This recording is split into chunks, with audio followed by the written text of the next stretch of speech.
Mahasiswa yang dihormati, bahwa pertemuan kita kali ini adalah tasawuf dan politik. Intinya atau temanya kontribusi sofistik dalam membangun etika politik negara. Kita sedikit hantarkan tentang tasawuf yang terkait dengan politik. Tasawuf tidak hanya berbicara tentang hubungan manusia dengan Allah, tapi juga membentuk karakter etika sosial yang sangat relevan dalam politik modern. Krisis politik dewasa ini banyak ditandai oleh penyalahgunaan kekuasaan, penyalahgunaan keuangan, manipulasi informasi politik, dan politik identitas, dan hilangnya moral publik. Dalam konteks ini, nilai sofistik menawarkan fondasi etika yang dapat menciptakan praktek politik yang adil, yang berimbang, yang humanis, yang mengandung nilai kemanusiaan, dan berorientasi kepada kemaslahatan umat, bangsa, dan jadi tidak benar tasawuf itu hanya membahas tentang Tuhan saja, itu siapa? Tapi tasawuf juga membahas dalam berbagai aspek. Dalam itu tentu ya, yang dibahas itu adalah tentang yang terkait dengan tasawuf adalah etikanya. Bagaimana orang berpolitik yang beretika, bagaimana orang memimpin negara beretika, dan itu jauh lebih penting. Dan inilah krisis bangsa. Kemudian apa yang ditawarkan oleh tasawuf ini penting juga disampaikan. Jadi bukan hanya omon-omon gitu ya, tapi jelas ada yang ditawarkan oleh tasawuf. Yang pertama adalah menumbuhkan integritas, ya, tentang karakter diri, kepercayaan diri, tentang kapasitas diri, integritas diri, kejujuran politik, dalam bahasa tasawuf disebut dan tasawuf sidik itu arti kejujuran. Salah satu makam yang penting yang harus dimiliki oleh seorang sufi harus memiliki makam sufi, makam sidik ini, kejujuran, karena memang salah satu orientasi tasawuf itu adalah membentuk kejujuran. Kejujuran itu melahirkan transparansi, keterbukaan, kecocokan antara fakta dan data dan perbuatan, konsistensi antara ucapan, antara tindakan, antara perbuatan, tidak cukup, harus bertanggung jawab secara moral, bertanggung jawab kepada Tuhan, bertanggung jawab kepada masyarakat, bertanggung jawab kepada diri sendiri. Kontribusi dalam politik misalnya tadi ya, sebagai media, sebagai cara untuk mencegah kecurangan, penyalahgunaan dari berbagai hal, mengurangi manipulasi data dan informasi, membangun kepercayaan publik terhadap pemerintah. Prinsipnya adalah barang siapa jujur kepada Allah, maka Allah akan menjadikannya terpercaya di hadapan manusia.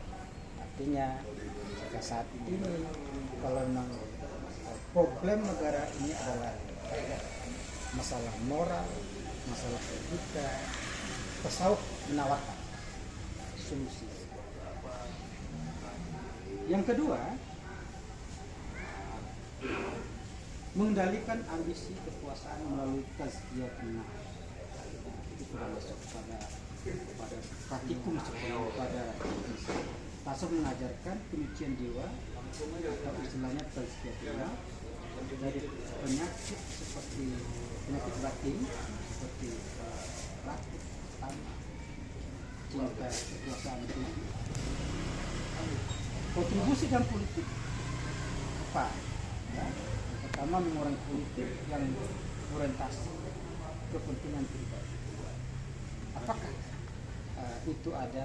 Itu memungkinkan manusia itu kecenderungan ya, itu lebih mementingkan pribadinya daripada kepentingan bangsa.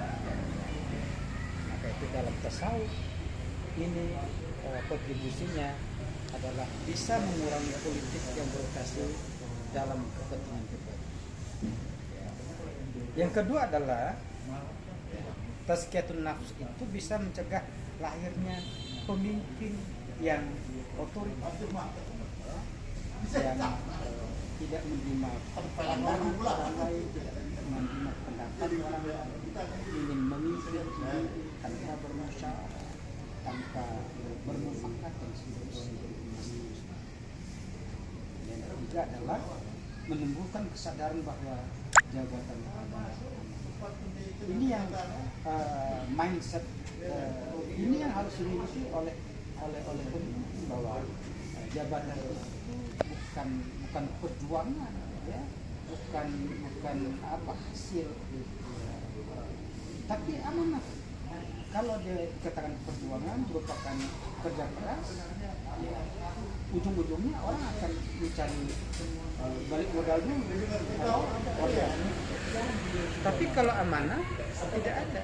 Walaupun selama memimpin jabatan itu dia tidak mendapatkan apa-apa, tapi dia merasa itu adalah amanah, dia akan melakukan jabatan itu dengan sebaik-baiknya, karena jabatan itu tidak terkait hanya kepada manusia, kepada rakyatnya, tapi terkait juga kepada yang di atas, Tuhan yang Maha Esa, Allah Subhanahu wa Ta'ala. Politik modern saat ini sering gagal karena pemimpin lebih mengejar kekuasaan daripada amanah. Itu yang menjadi baik. Selanjutnya boleh silakan. Ini Pak, sekarang ini kita lihat mengapa banyak banget pemimpin, ya mungkin tidak banyak banget tapi sebagian pemimpin yang kita lihat dia itu termasuk yang religius masih terjerat kasus korupsi meskipun memahami nilai-nilai spiritual. Ya, ada memang prinsip-prinsip di dalam Islam. Religius itu kalau hanya didasarkan sama fikih saja, halal dan haram, tidak masuk ke dunia tasawuf, tidak masuk ke dunia akhlak dan spiritual yang mendalam, ya itu memang tidak bisa dihindari. Walaupun dia memang seorang memiliki spiritual, tapi kalau spiritualnya tidak menyentuh kepada hal-hal yang muraqabah, yang muhasabah, ya muraqabah itu artinya dia tidak pernah mengalami merasa hadirnya Allah dalam kehidupan. Itu menjadi persoalannya. Muraqabah itu ada di dunia tasawuf, tidak di dunia fikih. Nah, kalau orang merasa ada nilai-nilai muraqabah di dirinya, Tuhan itu selalu memantau dalam keadaan apapun, dimanapun dia.